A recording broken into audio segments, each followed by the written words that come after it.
বিসমিল্লাহির রহমানির রহিম ইন্নাল্লাহা ওয়া মালাইকাতাহু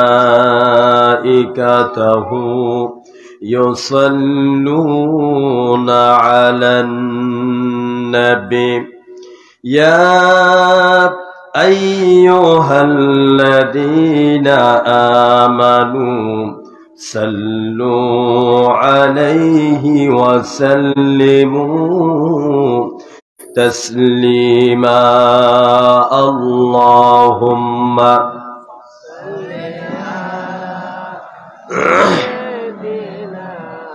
মাওলানা মুহাম্মদ وعلى آل سيدنا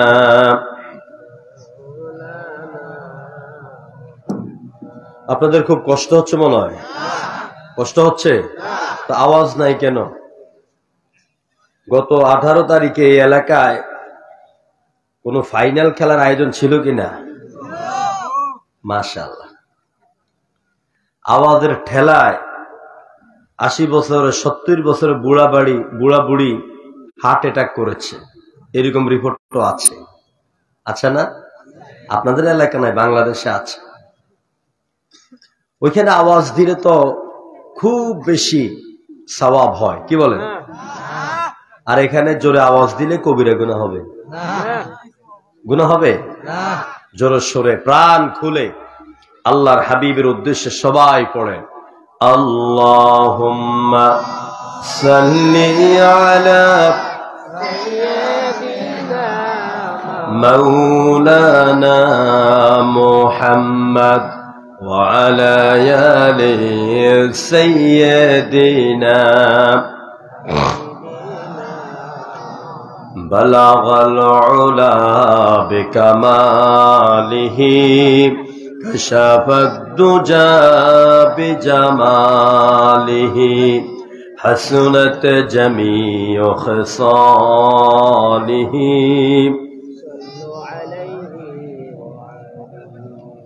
قدموں میں تیری گرتا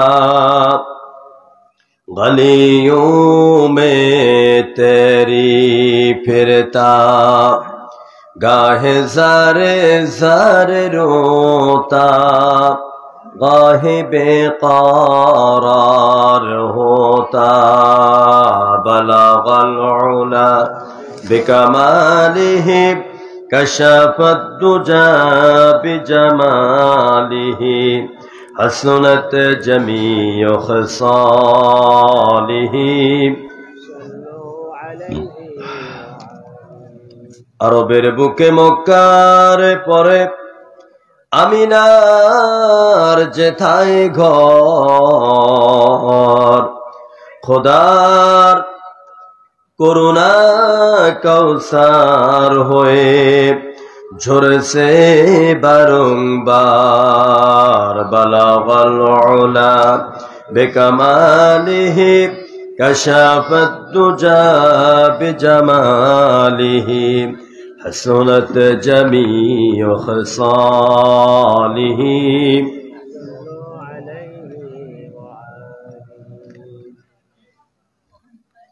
এটা কোন থানা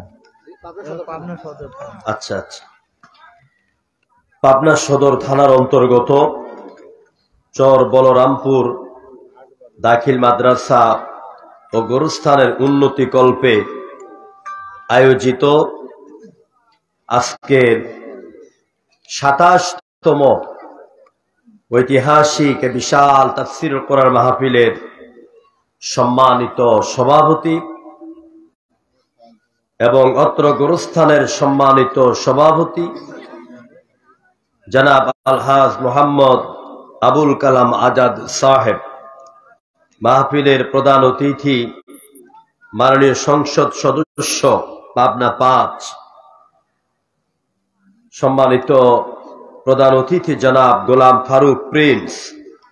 আমার আগে আলোচনা করেছেন বাংলাদেশ দাঈ ইলাল্লাহ ফাউন্ডেশনের কেন্দ্রীয় যুগ্ম মহাসচিব ঢাকার সম্মানিত মৌলানা প্রিয় ভাই মোহাম্মদ গোলাম মুর্তুজা নুরি সাহেব হাফেজাহুল্লাহ, আলোচনা করেছেন মাওলানা মিজানুর রহমান বুখারী, আলোচনা করেছেন হাফেজ মাওলানা ইলিয়াস আহমদ হাবিবি সহ আজকের মাহফিলে প্রায় 15 জন অতিথিবৃন্দ এবং মঞ্চভূমিষ্ঠ এলাকার স্বনামধন্য মুরব্বিয়ান ইজাম, মঞ্চভূমিষ্ঠ আছেন অত্র মাদ্রাসার সম্মানিত সুফার বিশিষ্ট আলেমী দ্বীন, কি নাম জানি,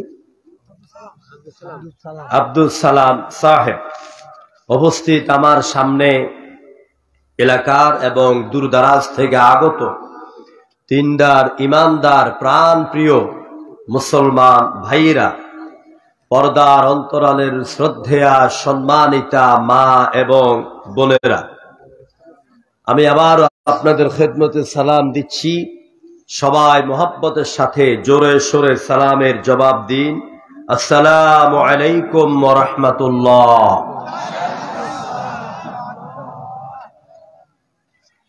আমরা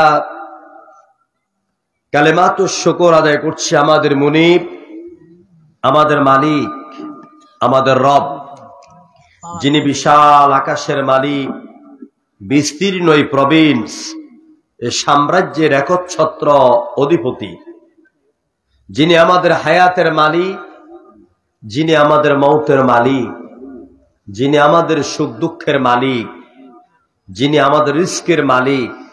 সবাই বলেন তার নাম কি? আল্লাহ। এই কয়েকজনে বলছেন, বাকিরা মনে তাকে চিনেন না। বাকিদের মালিক মনে হয় আল্লাহ নন নাকি? বলেন তো মালিকের নাম কি? আল্লাহ। পিছনের বাইরে হাত উঁচা করে বলেন মালিকের নাম কি? আল্লাহ। প্রশংসা হবে কার? আল্লাহ। কষ্ট হবে? খারাপ লাগবে? বিরক্ত হবেন? আমরা আমাদের জবানের সকল জড়তা, অলসতা, সংকীর্ণতা, দুর্বলতা, অক্ষমতা, শীতের কনকনানি সব ছেড়ে ফেলে দিয়ে একযোগে আওয়াজ উঁচা করে আকাশ বাতাস মুখরিত করে চিৎকার মেরে বলছি আলহামদুলিল্লাহ। আরো জোরে বলেন আলহামদুলিল্লাহ।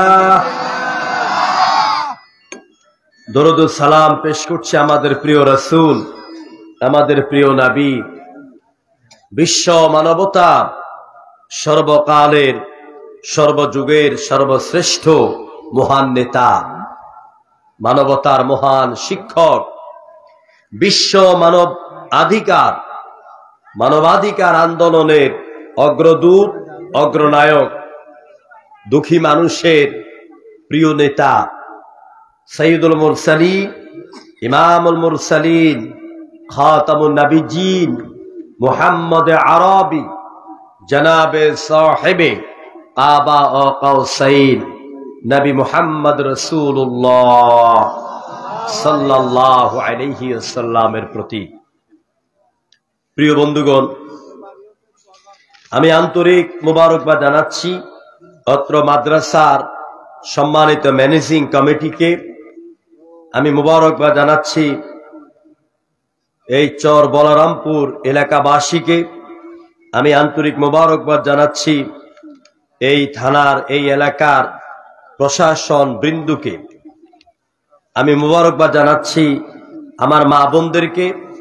আর আপনারা যারা কষ্ট করে কোরআন শুনতে এসেছেন, আমি একজন মুসাফির হিসেবে দোয়া করছি, আল্লাহ রাব্বুল আলামিন তুমি আজকের এই মাহফিলে যারা এসেছেন আমাদেরকে তুমি ধৈর্যের সাথে কোরআন শোনার এবং বলার বুঝার তৌফিক দান করে দাও, এবং আজকের এই আলোচনা, আজকের এই মাহফিল কিয়ামতের দিন তুমি আমাদের জন্য নাজাতের ওসিলা বানিয়ে দাও। হালকা একটু দিন সামান্য। প্রিয় বন্ধুগণ,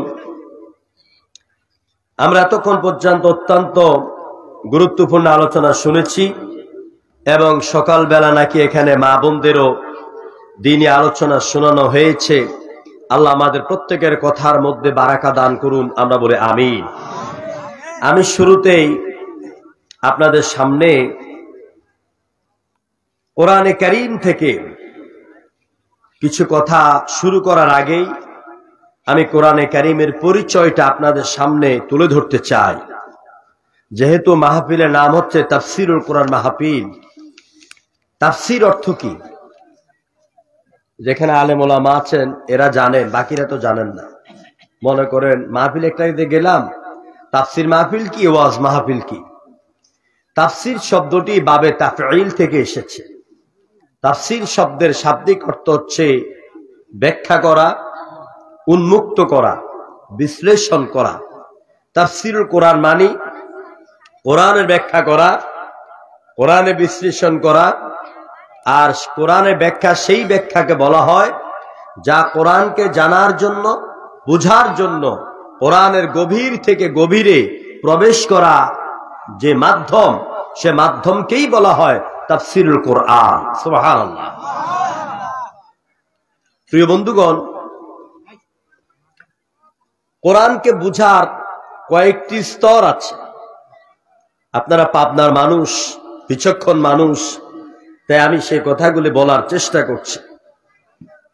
একটি নারকেল যখন আপনি ভাঙবেন, আছে না ডাব নারকেল, এই নারকেল যখন ভাঙতে যাবেন, প্রথমত নারকেলের উপরের খোসা ফালাইতে হবে।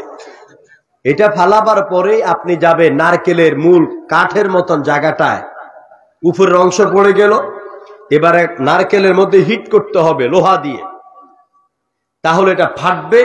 তারপর আপনি ভিতরে নারকেলের ফসকা, নারিকেল, মিষ্টি পানি আপনার কপালে ঝুটবে। অনুরূপ ভাবে কোরআনে কারীমের উপরের খোসা সাধারণত তেলাওয়াতকে বলা হয়। সাধারণ তেলাওয়াত হলো কোরআনের উপরের খোসা ফালানো।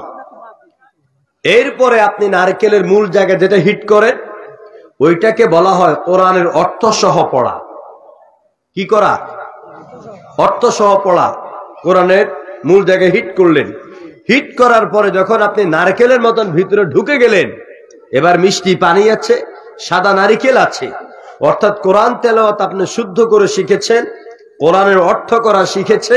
এবার কোরআনের ভিতরে গিয়ে একটি শব্দের কয়টি অর্থ হতে পারে, এই আয়াতের ব্যাখ্যা কি হতে পারে, এই আয়াত নাজিলের সময় কোনটি, এইগুলি ব্যাখ্যা বিশ্লেষণ সহ জানতে পারলেই নারকেলের পানির মতন আপনি মজা পাবেন। এটা কি বলা হয়? তাফসীরুল কোরআন। আমার দেশে এখন এই গ্রামে ওই গ্রামে ওয়াজ করলে আন্তর্জাতিক বক্তা হয়ে যায়। আমাদের দেশে এখন এমন বক্তা আছে যার তেলাওয়াতটুকু শুদ্ধ নাই, উনি বিশাল আকারে মুফাসসিরে কোরআন হয়ে যান। দুর্ভাগ্য এই জাতি।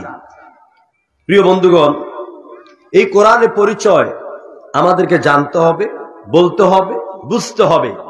কারণ কি? কারণ হচ্ছে আজকে যেই কোরআন আমাদের জীবন, যেই কোরআন আমাদের মরণ, যেই কোরআন আমাদের প্রাণ, যেই কোরআন আমাদের বেঁচে থাকা, যেই কোরআন আমাদের মরে যাওয়ার একমাত্র মাধ্যম, আজকে এই কোরআনের আওয়াজকে এই জমিন থেকে ধুলায় মিশিয়ে দেওয়ার জন্য তথা কথিত এক শ্রেণীর লোকেরা, আবু জাহেলের আপনার আন্ডা বাচ্চা যা আছে সবাই আজকে ঐক্যবদ্ধ। চিল্লায় এখন ঠিক কিনা? এরা কোরআনের আওয়াজকে জমিন থেকে বিদায় করে দিতে চায়। প্রিয় ভাইরা, এই চেষ্টাটি শুধু আজকের নয়, এই চেষ্টাটি শুধু আজকে নতুন নয়। আজ থেকে ১৫০০ বছর আগে বিশ্বনবী মুহাম্মদুর রাসূলুল্লাহ সাল্লাল্লাহু আলাইহি ওয়াসাল্লাম তিনি যখন হেরা পর্বত থেকে কোরআন নিয়ে মক্কার বুকে এলেন, কোরআনের দাওয়াত দেওয়া শুরু করেছেন, ওই দিন থেকে আল্লাহর কোরআনের আওয়াজকে বন্ধ করে দেওয়ার জন্য এই পৃথিবীতে সবচাইতে নিকৃষ্ট একদল মানুষ তারা জমিনে ঝাঁপিয়ে পড়ল। কোমরের মধ্যে গামছা বেঁধে তারা বিশ্ব নবীর পেছনে, আল্লাহর কোরআনের পেছনে লেগে পড়ল। কোরআনে কারীম বলছি, ইন্নাল্লাযীনা কাফারু وقال الذين كفروا لا تسمعوا لهذا القرآن। যারা কাফের ওই কাফিররা বলে মুহাম্মদ রাসূলুল্লাহ যখন কোরআন তেলাওয়াত করে, মুহাম্মদ রাসূলুল্লাহ যখন কোরআনের দাওয়াত দেয়, ওই কোরআনের দাওয়াত এবং মাজলিসের চতুর্দিকে তোমরা হট্টগোল গন্ডগোল করবে, চিল্লা পাল্লা করবে, উঁচু আওয়াজ করে কথা বলবে, চতুর্দিকে ব্যারিকেড দিয়ে দিবে যেন মানুষ পৌঁছতে না পারে, ভিড়তে না পারে, জোরে জোরে চিৎকার করবে যাতে মুহাম্মদের কণ্ঠের কোরআন তেলাওয়াতের আওয়াজ মানুষের কর্ণকুহুরে পৌঁছে না যায়। ১,৫০০ বছর আগে ওরা চেষ্টা করেছিল। শুধু তাই নয়, আল্লাহ নবী যখন কোরআন তেলাওয়াত করতেন তখন ওই কাফেরেরা নবীদের সামনে এসে বলতো, وَإِنْ يَكَادُ الَّذِينَ كَفَرُوا لَيُزْلِقُونَكَ بِأَبْصَارِهِمْ لَمَّا سَمِعُوا الذِّكْرَ وَيَقُولُونَ إِنَّهُ لَمَجْنُونٌ। আল্লাহু আকবার। কাফিররা ষড়যন্ত্র করে বলে, মুহাম্মদ যখন কোরআন তেলাওয়াত করে তখন তারা বলে যে এটা হচ্ছে একটা পাগলের কথা। কার কথা? আসলে কোরআন কার কথা? আল্লাহর কথা। চিল্লায় বলেন না সবাই। মুহাম্মদকে পাগল বলে। আল্লাহ নবী কি শুধু পাগল বলে তারা ক্ষান্ত হয় নাই। এই আয়াতের তাফসীরের ভিতরে এসেছে তারা আরবের আব্দুল ওহাব নামক একজন লোককে তারা ভাড়া করে আনলো, যে লোকটার চোখের দৃষ্টি ছিল বদনজর ছিল, দৃষ্টি ছিল খুবই খারাপ। ওই লোকটাকে ওরা ভাড়া করে আনলো, বলল মুহাম্মদ যখন কোরআন তেলাওয়াত করবে মুহাম্মদের প্রতি তোমার কুদৃষ্টিকে এমন ভাবে নিক্ষেপ করো যাতে করে তার কণ্ঠ বসে যায়, যাতে করে তার তেলাওয়াত নষ্ট হয়ে যায়, যাতে করে বাক রুদ্ধ হয়ে যায়। ওই লোকটাকে তারা ভাড়া করে আনলো, অনেক চেষ্টা করলো, কিন্তু আল্লাহর নবী মুহাম্মদুর রাসূলুল্লাহ সাল্লাল্লাহু আলাইহি ওয়াসাল্লামের চুল পরিমাণ কোনো ক্ষতি করতে পারে নাই। বিশ্ব নবীকে কে পাঠিয়েছেন? আল্লাহ। সবাই বলেন না ভাই। আল্লাহ পাক বলেন, ওয়ামা আরসালনাকা ইল্লা রাহমাতাল লিল আলামিন। ও নবী, আমি আপনাকে গোটা পৃথিবীর জন্য, বিশ্ব মানবতার জন্য রহমত করে পাঠাইছি। তো আল্লাহ যে রাসূলকে দুনিয়াতে পাঠাইলেন সেই রাসূলের হেফাজতের দায়িত্ব কে নিয়েছেন? আল্লাহ। জোরে বলেন আল্লাহ। সুতরাং ওরা অনেক চেষ্টা করেছে আমার রাসূলের কণ্ঠকে রুদ্ধ করে দেওয়ার জন্য, নবীর কণ্ঠকে নিস্তব্ধ করে দেওয়ার জন্য। এবার জোরে সোরে জবাব দেন তো, তারা কি আল্লাহ নবীর কণ্ঠের কোরআনের আওয়াজকে বন্ধ করতে পেরেছিল? পেরেছিল? যদি সেদিন নবীর কণ্ঠকে বন্ধ করে দিত তাহলে বাংলাদেশের এই পাবনার এই চর বলারামপুরে আল্লাহর কোরআনের আওয়াজ ১,৫০০ বছর পরে পৌঁছত না। এর দ্বারা প্রমাণিত ওরা চেষ্টা করেছে, যারা চেষ্টা করেছে কোরআনের আওয়াজকে ধ্বংস করার জন্য ওদেরকে আল্লাহ পাক চিরতর ধ্বংস করে দিয়েছেন। ঠিক কিনা বলেন? আজকে পৃথিবীতে আবু জাহিল্লা নাই, আজকে আবু জাহাল এরকম এই নামটি পর্যন্ত কেউ রাখে না। আজকে ওতবা নাই, আজকে সাইবা নাই, কিন্তু আবু জাহেলের আন্ডা বাচ্চা এগুলি রেখে গেছে। জোরে করে আছে না নাই?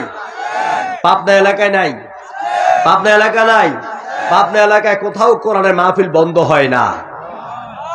হয়? তাহলে যারা ইমানের দাবি করে, মুসলমান বলে দাবি করে, নিজেকে ইমানদার বলে দাবি করে, মনে রাখবেন মুসলমান একজন ইমানদার জীবন চলে যেতে পারে, আল্লাহর কোরআনের মাহফিলে 144 চালু করতে পারে না। চিল্লা বলো ঠিক কিনা? আর যারা চালু করে মনে রাখবেন এদের রক্তের মধ্যে আবু জাহিল্লা রক্ত আছে, উতবার রক্ত আছে, সাইবা রক্ত আছে। ভাই স্টিজে তো কথা বলেন কেন আপনারা? আশ্চর্য বিষয়। প্রিয় বন্ধুগণ, সুতরাং কোরআনকে বুঝতে হবে। আজ সারা বিশ্বব্যাপী মুসলমানদের বিরুদ্ধে মুসলমানদের অগ্রযাত্রাকে থামিয়ে দেওয়ার জন্য তারা উঠে পড়ে লেগেছে। ইতিমধ্যে জরিপে এসেছে সারা পৃথিবীতে হিন্দু, খ্রিস্টান, বৌদ্ধ, পারসিক, জারদাস, ইহুদি যত ধর্মের লোক আছে সব ধর্মের মধ্যে এখন মুসলমানের সংখ্যা 1 নম্বরে। আলহামদুলিল্লাহ কন্যা, এটার জবাব ঠিক নয়, এটার জবাব হবে আলহামদুলিল্লাহ। আল্লাহ পাক মুসলমান বাড়াইছে, এটা ঠিক নয়, বলেন আলহামদুলিল্লাহ। লা ইন শাকারতুম লা আযীদান্নাকুম ওয়া লা ইন কাফারতুম ইন্না আযাবি লাশাদীদ। আল্লাহ পাক বলছেন, আমার নিয়ামত যদি পাও আর নিয়ামতের শুকর যদি আদায় করো, তাহলে আমি আল্লাহ পাক তোমাদের সংখ্যা, তোমাদের নিয়ামত আরো বেশি করে বাড়ায় দিবে। সুবহানাল্লাহ। প্রিয় বন্ধুগণ, এবারে বলেন তো দেখি, অনেক বড় বড় বক্তা আসে আপনাদের দেশে, আপনারা নিশ্চয়ই জানেন এই যে কোরআন, এই কোরআনের নাম কয়টা বলে জানেন না? কোরআনে কারীমের নাম, কোরআনের পরিচয় আমাদের জানা উচিত। কোন বক্তা কত ভাইরাল, কত বড় বক্তা, কার গলার সুর কত সুন্দর, কে কত নাচায়, কার নাম ডাক কত বেশি। মাহফিলের শ্রোতা, কোরআনের শ্রোতাদের উদ্দেশ্য এটা হওয়া ঠিক নয়, বরং আপনি কষ্ট করে মাহফিল এনেছেন, ভাইয়েরা কত টাকা পয়সা খরচ করে কত চমৎকার প্যান্ডেল করেছে, লাইটিং করেছে, মাইকিং করেছে, পোস্টারিং করেছে। আপনি আপনার জীবনের গুরুত্বপূর্ণ সময় ব্যয় করে ঠান্ডা রাত্রিতে যাদের বউ আছে তারা বউ নিয়ে ঘুমাইয়া থাকতে পারতেন, যাদের গরম কম্বল আছে ঘুমাইয়া থাকতে পারতেন, কিন্তু সব কিছুর মধ্যে আপনি লাথি মেরে আল্লাহর কোরআনের মুহাব্বতে সামিয়ানার নিচে বসে গেছে। এর কারণটা কি? এর কারণ হলো বক্তা যেমনই হোক, চকিদার যেমনই হোক, চকিদার যদি সরকারের আইনের কথা বলে ওই আইন আপনাকে মানতে হবে, শুনতে হবে। যেরকম ঠিক কিনা? আমরা যারা কোরআনের কথা বলি, ধরুন আমরা আল্লাহর পক্ষ থেকে একজন নগণ্য চকিদার, আমি চকিদার, আমার তেমন কোনো মান মর্যাদা নাই, কিন্তু আমি যেই কথাগুলি বলবো সেইগুলি মহান আল্লাহর কথা। এগুলি কার কথা?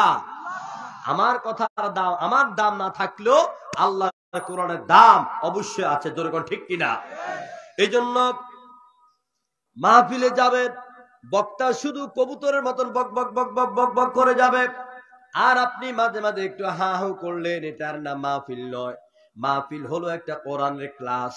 এখানে বক্তা আপনাকে যা বলে এটা আপনাকে বুঝতে হবে, আপনার কলবে ধারণ করতে হবে, মেমোরির মধ্যে এটাকে আটকাইতে হবে।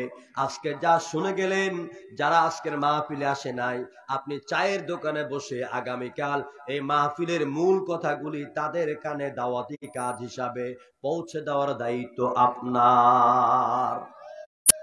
এই জন্য বক্তা বুঝাইতে হবে, আপনাকেও বুঝতে হবে। বক্তা একটা দাওয়াত দিচ্ছেন, বক বক করেই গেল, কি কয় কিছুই বুঝা যায় না, এটার নাম ওয়াজ নয়।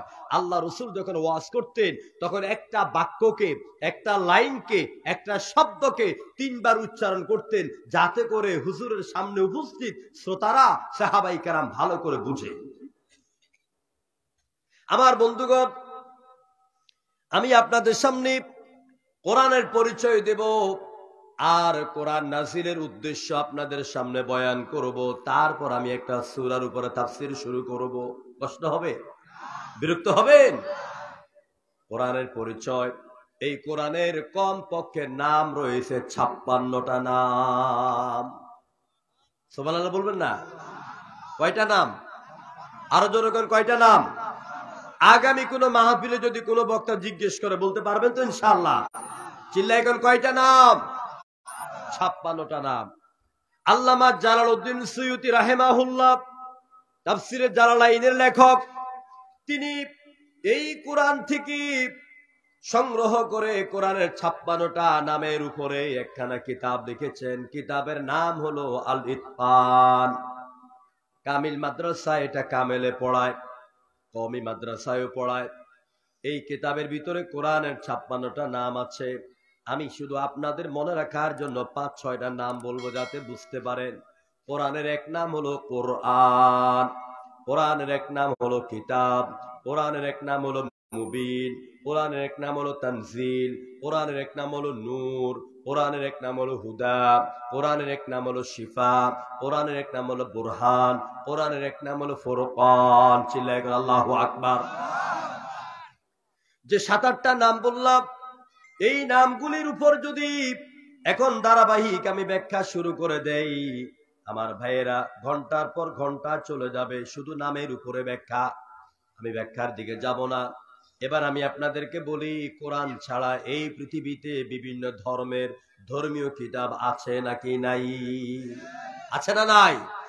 আছে। এই এলাকায় হিন্দু আছে? হিন্দু নাই? হিন্দু ধর্ম, বৌদ্ধ ধর্ম, খ্রিস্ট ধর্ম, প্রত্যেক ধর্মের ধর্মীয় কিতাব আছে। যেমন সে ধর্মীয় কিতাবগুলি হলো যথাক্রমে ত্রিপিটক, বেদ, বাইবেল, জিনাবেস্তা, উপনিষদ, মহাভারত, রামায়ণ, ভগবত গীতা, ঋগ্বেদ, অথর্ববেদ, যজুর্বেদ, সামবেদ, এরকম ভাবে অনেক কিতাব আছে। আমার ভাইয়েরা, ওইসব কিতাব আর কোরআনের পার্থক্য করা, এই কথা বলা জায়েজ নাই। এরপর যদি ওইসব কিতাব আর কোরআনের পার্থক্য করি, তাহলে আরশে আজিম থেকে এই জমিন পর্যন্ত যত ফরক অতটাই পার্থক্য হবে। আমি ত্রিপিটক পড়ি, আমি বাইবেল পড়ি, আমি বেদ পড়ি। কোরআনকে বোঝার জন্য বেদ পড়তে গিয়া আমি অনেক কষ্টেই 4টা চরণ আমি মুখস্থ করলাম। এই জন্য আমি কোরআন বুঝাবার জন্য এখন বেদের 4 লাইন আপনাদের সামনে পড়ব। দেখুন, দুনিয়ার সব ধর্মীয় কিতাব পড়তে কত মজা, আর আল্লাহর কোরআন তেলাওয়াত করতে কত মজা। বেদ পড়ি, দেখেন কেমন লাগে। পড়বো? কথা বলেন। হোতারমিন্দ্র মহাসুরিন্দ্রা অল্লং জ্যেষ্ঠং শ্রেষ্ঠং পরমং ব্রহ্ম অল্লাম রহস্যল্ল কাং বরস্য নির্ঘাত। মজা লাগছে? না ভাল লাগছে? ভালো না লাগে? এটা তো মানুষের তৈরি করা কিতাব, মানুষের তন্ত্র, মানুষের মন্ত্র। আবার দেখেন আমাদের কি সুন্দর কালিমা, যে কালিমাটা আমরা ছোট্ট কালে শিখি, আর প্রত্যেক নামাজে দোয়া করবেন যে আল্লাহ অন্তত মরার সময় আমাকে কালিমা পড়ে মরা তৌফিক দিও। যেরকম নাবি আমাদের কালিমা হলো লা ইলাহা ইল্লাল্লাহু মুহাম্মাদুর রাসূলুল্লাহ সাল্লাল্লাহু। আর হিন্দুরা যখন মরে, হিন্দুদের মরার সময় একটা মন্ত্র পড়ানো হয়, এইরকম একটা কালিমা পড়ানো হয়। ওই কালিমাটা হলো এই লা ইলাহা ইল্লা ইল্লতি হরতি পরম পদম জন্ম বৈকুণ্ঠ ভরত ভৈন্নতি। বুঝছেন কিছু? কিচ্ছু না বুঝছেন? লা ইলাহা ইল্লা ইল্লতি এর অর্থ হলো আল্লাহ ছাড়া কোনো ইলাহা নাই। হরতি পরম পদম জন্ম যখন বৈকুণ্ঠ ফরত ভৈন্নতি, যদি তোমার জনম আর তোমার পরকালকে তুমি শান্তিময় করতে চাও, মুহাম্মদ রাসূলুল্লাহর মডেল অনুযায়ী মৃত্যুবরণ করো। ভাইরা, সুতরাং ওদের বেদ পড়তে তেমন কোনো মজা লাগে না। এবারে কাবা শরীফের দিকে তাকান। কাবা শরীফের ইমাম সাউদ আশ-শুরাইব কি সুন্দর করে নামাজের মধ্যে যখন সূরাতুল ফাতিহা শুরু করেন, গোটা কাবার চত্বরে লক্ষ মানুষের চোখের কোঠা দিয়া দরদর করে পানি পড়ে যায়। কি সুন্দর সূরা ফাতিহা পড়েন। আলহামদুলিল্লাহি রাব্বিল আলামিন। ইউটিউবে শুনছেন আপনারা? আলহামদুলিল্লাহি রাব্বিল আলামিন আর রহমানির রহিম مالك يوم الدين إياك نعبد وإياك نستعين اهدنا الصراط المستقيم صراط الذين أنعمت عليهم غير المغضوب عليهم ولا الضالين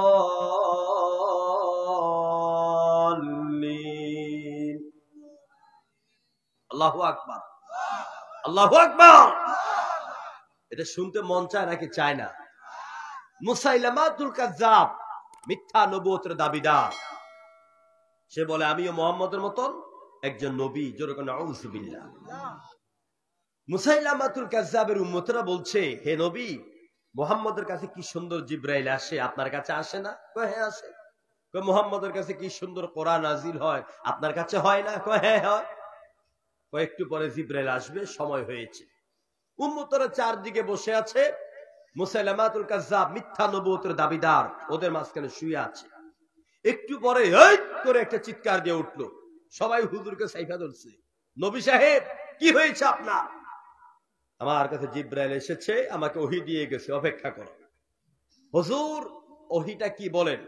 হুজুর পড়তেছে, ইন্না আতাইনাকাল আক ফাসাল্লি লিরাব্বিকা ওয়াজআক ইন্না শানিয়াকা হুয়াল আবলাগ।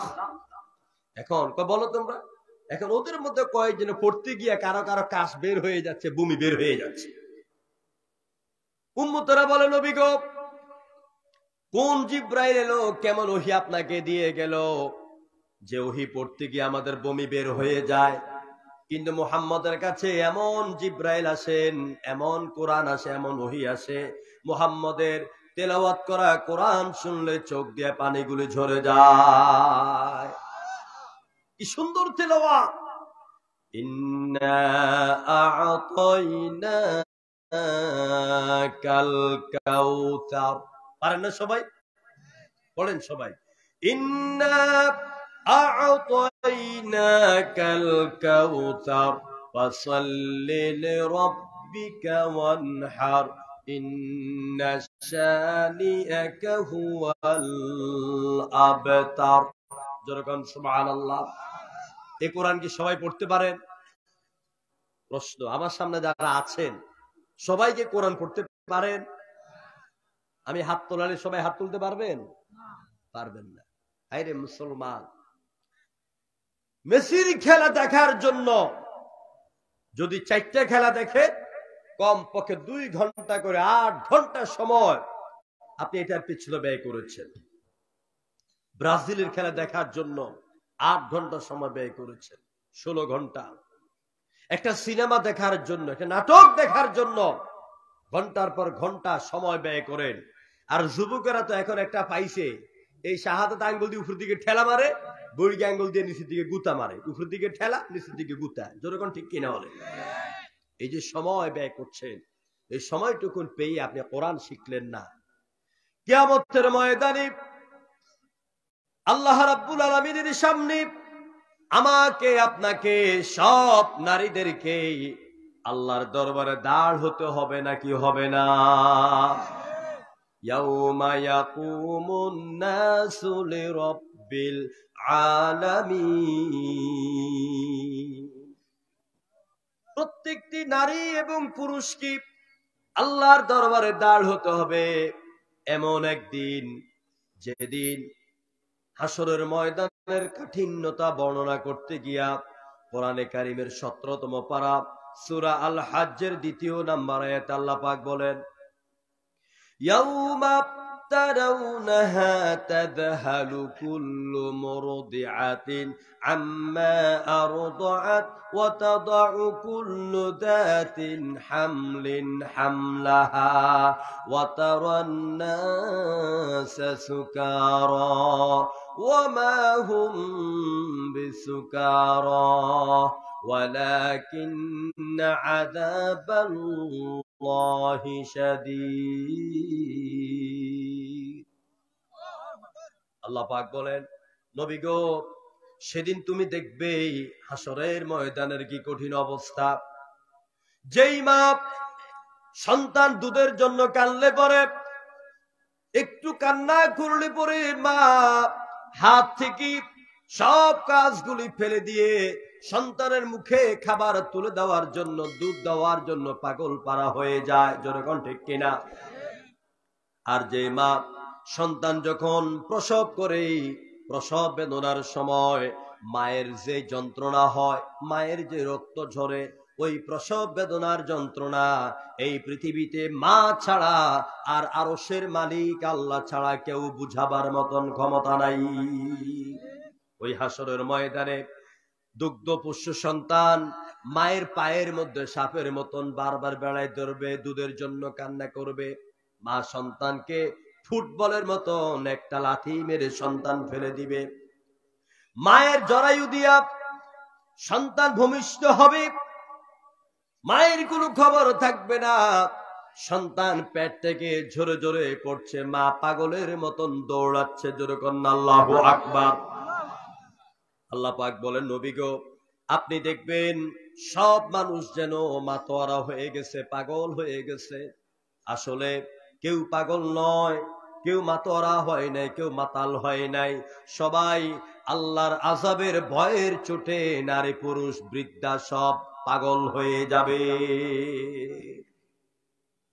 নবী করিম সাল্লাল্লাহু আলাইহি সাল্লাম বলেন, আয়েশা, কিয়ামতের দিন নারী পুরুষ সবাইকে আল্লাহর দরবারে উলঙ্গ অবস্থা দাঁড়াতে হবে। কোন অবস্থায়? উলঙ্গ অবস্থায়। এরকম জামা কাপড় থাকবে না, প্যান্ট স্যুট থাকবে না।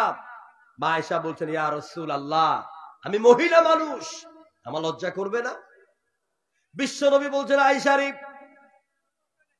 হাসরের ময়দানে মানুষ যখন দাঁড়াবে, দাঁড়াবার জন্য এই পৃথিবীতে দুইটা পাও রাখার জায়গা পাবে না। একটা পায়ের উপর বুকের মধ্যে এইভাবে হাত বেঁধে দাঁড়িয়ে যাবে। আর তারা আল্লাহর বিচারের অপেক্ষায় উপরের দিকে তাকায় থাকবে। এক টাকা নিতে 40,000 বছর চলে যাবে। তার পাশে পুরুষ আছে নাকি নারী আছে, চোখের পলক ফেলে দেখবার মতো সুযোগ হবে না। ও আমার পাবনার ভাইরা, ওই কিয়ামতের কঠিন ময়দানে আপনাকে দাঁড় করানো হবে, মা বোনদেরকে দাঁড় করানো হবে উলঙ্গ অবস্থায়। সেদিন যদি আল্লাহ পাক প্রশ্ন করে, ও পাবনার চর বলরামপুরের মানুষেরা, আমার কোরআনটা কেন শিখো নাই? জবাব কি দিবেন? জবাব কি দিবেন? কোরআন আপনি কেন শিখেন নাই? আল্লাহর কাছে জবাবদেহি করতে হবে। এই জন্য আপনাদের খেদমতে আমি ছোট্ট মানুষ, নগণ্য মানুষ আরজ করে যাই, আল্লাহর এই প্রশ্নের জবাবের সম্মুখীন যেন না হন, অন্তত কোরআনটা শিখেন। রাজি আছেন আপনারা? বলবেন, হুজুর বুড়া হয়ে গেছে, এখন কোরআন কেমনে শিখবো? কোরআন শিখবেন, বেশি দেরি হবে না। 29টা হরফ, প্রতিদিন হাঁটতে হাঁটতে আলিফ আলিফ আলিফ, দ্বিতীয় দিন বা বা বা, তৃতীয় দিন তা তা তা, এভাবে করে 29 দিন 29টা হরফ শিখা হয়ে গেল। এরপরে জবর উচ্চারণ সরেয়ার মতন, সরেয়া যেমন জবর উচ্চারণ আ, রস্যের উচ্চারণ ই, রস্যাউর উচ্চারণ উ, এরপর দুই জবর উচ্চারণ আন, দুই জের উচ্চারণ ইন, দুই পেশের উচ্চারণ উন, আন ইন উন। এভাবে করে আপনি মাত্র 2 মাসের ভিতরে আল্লাহর কোরআনটা শিখা অতি সহজ হয়ে যাবে ইনশাআল্লাহ। আল্লাহ তৌফিক দেখ বলে আমিন। সকাল এবং সন্ধ্যাবেলা কোরআন তেলাওয়াত করবেন যারা পারেন। কোরআন আপনি যদি, কথা কি শুনতেছেন? আমার কষ্ট হচ্ছে আপনাদের? আমি আজে বাদে কিচ্ছা বলি না। ইউটিউবে যাবেন, আমি মানুষের বাহাবা পাওয়ার জন্য ওয়াজ করি না। ভাইরাল হওয়ার নিয়তে যে বক্তারা কথা বলে এরা মুশরিক। যারা ভাইরাল হওয়ার নিয়তে কথা বলে ওই সব আলেমরা মুশরিক, ওরা লোক দেখানো ওয়াজ করে, এটা শিরক। আমাদেরকে কথা শুনতে হবে হেদায়েতের উদ্দেশ্যে। আল্লাহ তৌফিক দেন, যখন আমিন। আল্লাহ নবী বলেছেন, যে ব্যক্তি সকাল এবং সন্ধ্যা কোরআন তেলাওয়াত করে, কোরআনের উপর জীবন চালায়, মৃত্যুবরণ করলো, আল্লাহর জান্নাতে যাওয়ার যখন পারমিশন পেয়ে যাবে, আল্লাহ পাক ওই বান্দার সামনে লিফট পরিবেশন করবেন। লিফট দিয়ে এবারে বলবেন, ও বান্দা, ইকরা ওয়ারতাক ওয়ারাতিল কামা কুনতা তুরাতিলু ফিদ দুনিয়া। বান্দারে, তুমি দুনিয়াতে ধীরস্থির ভাবে যেইভাবে কোরআন পড়েছ ওইভাবে তুমি এখন কোরআন পড়ো। কোরআন পড়তে পড়তে আপনার দুনিয়াতে যতটুকুন মুখস্থ করেছেন অতটুকুন তেলাওয়াত যেখানে শেষ হয়ে যাবে ওইটাই আপনার চিরতরে জান্নাতের বাড়ি হয়ে যাবে। আরো আস্তে কোন সুবহানাল্লাহ। আচ্ছা, একবার সুবহানাল্লাহ বলে নেকি কয়টা? আরে কত ওয়াজ শুনেন, কত বড় বড় বক্তার কাছে যান। সুবহানাল্লাহ দুইটা হাদিস দিয়ে বুঝাই যায়, আশা করি মনে রাখবেন। আপনারা চিল্লাইয়া গোল বলেন কেন জানেন? কারণ গোলের মর্যাদা বুঝেন, গোলের হাকিকত বুঝেন, এর গুরুত্ব বুঝেন, এই জন্য চিল্লাইয়া গোল বলেন। কিন্তু সুবহানাল্লাহর গুরুত্ব বুঝেন না বলেই আপনার জবান থেকে জোরে সুবহানাল্লাহ বের হয় না। আল্লাহর হাবিব বলেছেন, মুসলিম শরীফের হাদিস, কেউ যদি একবার সুবহানাল্লাহ বলে আরশে আজিম থেকে জমিন পর্যন্ত যতখানি খালি জায়গা আছে অতখানি খালি জায়গা পরিমাণ আল্লাহ পাক সওয়াব দিয়ে বান্দার আমলনামার মধ্যে ভরে দেয়। মাশাআল্লাহ। আরেকটা হাদিস দেখেন, এই কোরআনের ফজিলতের ব্যাপারে আল্লাহ বলছেন, মান ক্বারাআ হারফাম মিন কিতাবিল্লাহি তাআলা ফালাহু আশার। বিশ্ব নবী বলেছেন, যেই ব্যক্তি আল্লাহর কোরআন থেকে একটা হরফ তেলাওয়াত করে আল্লাহ পাক প্রত্যেক হরফের বিনিময়ে, প্রত্যেক অক্ষর তেলাওয়াতের বিনিময়ে কম পক্ষে বান্দার আমলনামায় 10টি করে নেকি লিখে দেয়। তাহলে আপনি যে সুবহানাল্লাহ বললেন, আপনি কি চিন্তা করেছেন আপনি কয়টা নেকের মালিক হইলেন? কখনো গভীরভাবে চিন্তা করেন নাই, কখনো বুঝেন নাই, কখনো আপনি রিসার্চ করেন নাই, এই জন্য আপনি বলতে পারেন না, অথবা হুজুররা আপনাদেরকে ভালো করে বুঝায় নাই। সুবহান লিখতে 5 অক্ষর। কয় অক্ষর? সিন, বা, হা, আলিফ, নুন 5 অক্ষর। আল্লাহ লিখতে 4 অক্ষর, 5 আর 4 9 অক্ষর। কয় অক্ষর? রাসূলুল্লাহ বলেছেন প্রত্যেক অক্ষরে কয় নেকি? নবী বলছেন প্রত্যেক অক্ষরে কয় নেকি? 10 নেকি। তাহলে আপনি যখন একবার সুবহানাল্লাহ বলেছেন এর মধ্যে 9টি অক্ষর তেলাওয়াত করেছেন, আর সাথে সাথে আপনার আমলনামায় কম পক্ষে 9×10=90 নেকি লেখা হয়ে গেল। তাহলে আর 10 নেকি নয়, কয় নেকি? কমপক্ষে 90 নেকি, কমপক্ষে। এবার জোরে সোরে বলেন সুবহানাল্লাহ। আরো জোরে কোন সুবহানাল্লাহ। চিল্লায় বলেন সুবহানাল্লাহ। নেকি পাইছেন নাকি পান নাই? 3 বার বলাইছি, 3 নং 27, 270 নেকি লেখা হয়ে গেল। আল্লাহ যদি চান কিয়ামতের দিন এই 270 নেকির ওজন দিয়া আপনাকে আল্লাহর জান্নাতে পৌঁছায়া দিতে পারে। জোরে বলুন ঠিক কিনা? মুসলমানের কথা হবে ঠনঠনে, বড্ড মুজাহিদের মতন প্রতিবাদী কণ্ঠ হবে। মুসলমান সেই জাতি যেই জাতি কখনো বাতিলের সামনে মাথা নত করে না। মুসলিম আমি, সংগ্রামী আমি, আমি চির রণবীর। ঠিক কিনা কোন? মুসলিম আমি, সংগ্রামী আমি, আমি চির রণবীর। আল্লাহকে ছাড়া কাউকে মানি না, বলো নারায়ে তাকবীর, নারায়ে তাকবীর। আমার ভাইরা, মুসলমানেরা কখনো বাতিলের সামনে মাথা নত করে না, কারণ মুসলমানদের কাছে এসেছে আল্লাহর পক্ষ থেকে একটি হকের কিতাব, এটি সত্য কিতাব, এবং একটি সত্য ফুল যার সুগন্ধি দিয়ে আমরা গোটা দুনিয়ার হিন্দু, খ্রিস্টান, বৌদ্ধ, নাস্তিক সবার জীবনকে আমরা সুগন্ধময় করে দিতে চাই। জোরে বলেন ঠিক কিনা?